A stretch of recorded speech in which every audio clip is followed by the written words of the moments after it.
আসসালামু আলাইকুম, welcome back to my channel NNK lifestyles. আশা করি আপনারা সবাই ভালো আছেন। আজকে আরেকটি নতুন ব্লগ নিয়ে চলে আসলাম আপনাদের মাঝে।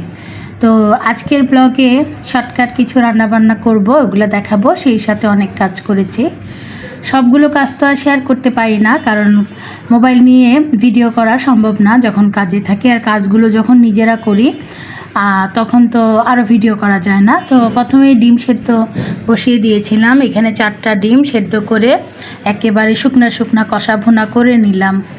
তারপরে করব ডাল রান্না করব, তবে ডালটা পরে রান্না করছি। আরও কী রান্না করছি ওগুলো শেয়ার করে নিই। তো বাসায় একটা সুন্দর বেগুন ছিল। এই বেগুনটাকে নাকি তাল বেগুন বলে, একদম বড় সাইজের। তো 2টা বেগুন নিয়ে এসেছিলেন মা। তো একটা বেগুন ভাজা করব। একটা বেগুন ভাজা করলেই কিন্তু আমাদের 3 জনের হয়ে যাবে। আর ভাত রান্না করে ফেলেছি আজকে, কিন্তু সবার আগে ভাত রান্না করে ফেলেছি। সেই সাথে এই যে দেখেন বেগুনটা ফ্রিজ থেকে বের করলাম। বের করে এখন আপনাদেরকে দেখাবো। মাশাল্লাহ, বেগুনের কালারটা দেখেন, আর সাইজেও বেশ বড়। এগুলো একটা বেগুনই একটা বেগুনের ওজনই 250 গ্রাম থেকে বেশি এরকম সাইজের থাকে। আবার অনেকগুলো নাকি হাফ কেজিও থাকে। তো এই বেগুনগুলো ভাজা কিংবা ভর্তা, সেই সাথে যদি আপনি তরকারি রান্না করেও খান, খুবই ভালো লাগে। এই বেগুনটা কিন্তু আমার কাছে খেতে খুব মজা। আর ভিতরটা একদম কচি, কোনো বিচি নেই।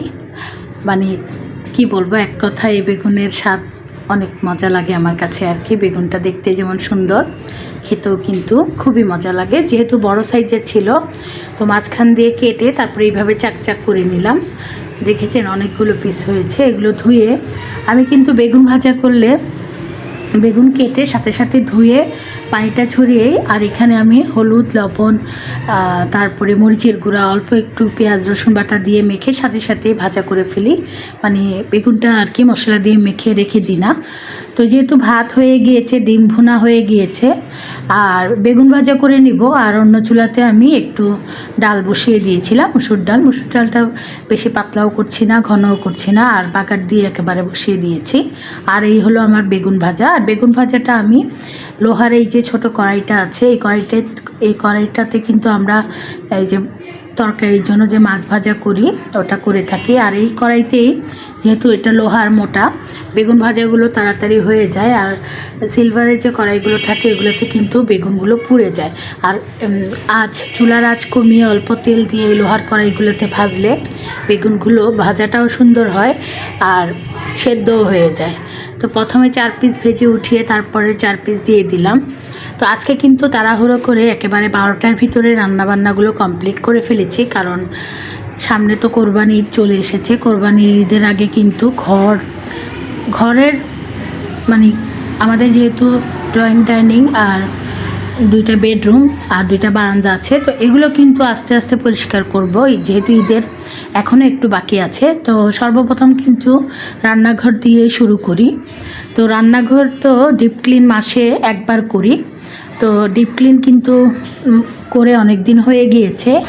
আর ডিপ ক্লিন করেছিলাম, ওটাও আপনাদের সাথে শেয়ার করেছিলাম একেবারে রোজার ঈদের আগের দিন, চাঁদ রাতের দিন।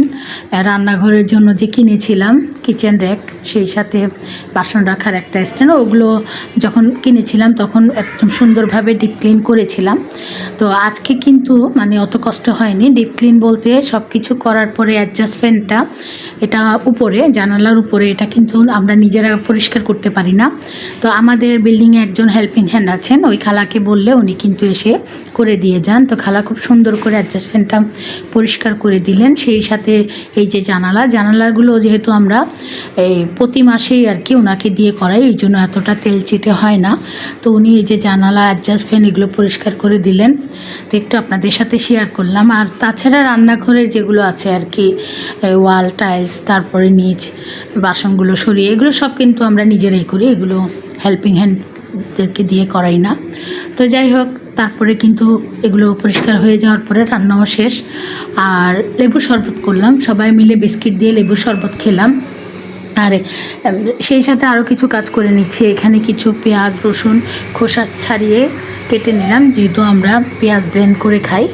এটা ব্লেন্ড করে রেখে দেবো আর কি ফ্রিজে। একটা নারিকেল নিয়ে এসেছিলেন মা, এটা দিয়ে ক্ষীর রান্না করে খাবেন বললেন আর কি। টাটকা নারিকেল একদম বাজার থেকে এইভাবে ভেঙেই নিয়ে এসেছেন। তো নারিকেলগুলো যেহেতু ক্ষীরটা আরও 2 দিন পরে রান্না করব, তো সেই জন্য মা বললেন যে নারিকেলগুলো তো নষ্ট হয়ে যাবে, এগুলোকে একটা অংশকে বললেন যে ক্ষীরে টুকরা টুকরা করে যে কেটে দেয় না, ওইভাবে কাটার জন্য, আরেকটা একদম কুড়ানো দিয়ে কুড়িয়ে তারপরে বললেন আর কি রেখে দেওয়ার জন্য ডিপে, তাহলে আর নষ্ট হবে না।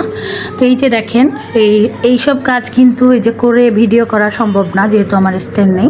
তো এই যে মানে দেখিয়ে দিলাম আর কি। তারপরে কিন্তু এই যে নারকেলগুলো সুন্দর করে আর কি এই একটা ওই যে ক্ষীরের জন্য খেজুরের গুড় আছে, আর বিন্নি যেটাকে আমরা ভিন্নি চাল বলি আর কি, আমাদের সিলেটে তো বিরন চাল বলে, সে ভিন্নি চালও মেজো ভাইয়ের যে শ্বশুরবাড়ি থেকে দিয়েছিল রয়েছে। তো ওই জন্য ফ্রেশ নারকেল দিয়ে কিন্তু খেজুরের গুড় দিয়ে আর দুধ দিয়ে আর এইভাবে টুকরো টুকরো করা নারকেল দিয়ে যদি ক্ষীর রান্না করা হয়, সেই ক্ষীর কিন্তু খেতে খুবই মজা লাগে। তো ইনশাআল্লাহ যখন রান্না করব তখন তো শেয়ার করব। তো এক মালিক কুড়িয়ে আরেক মালিক ছোটো ছোটো করে পিস করে নিলাম।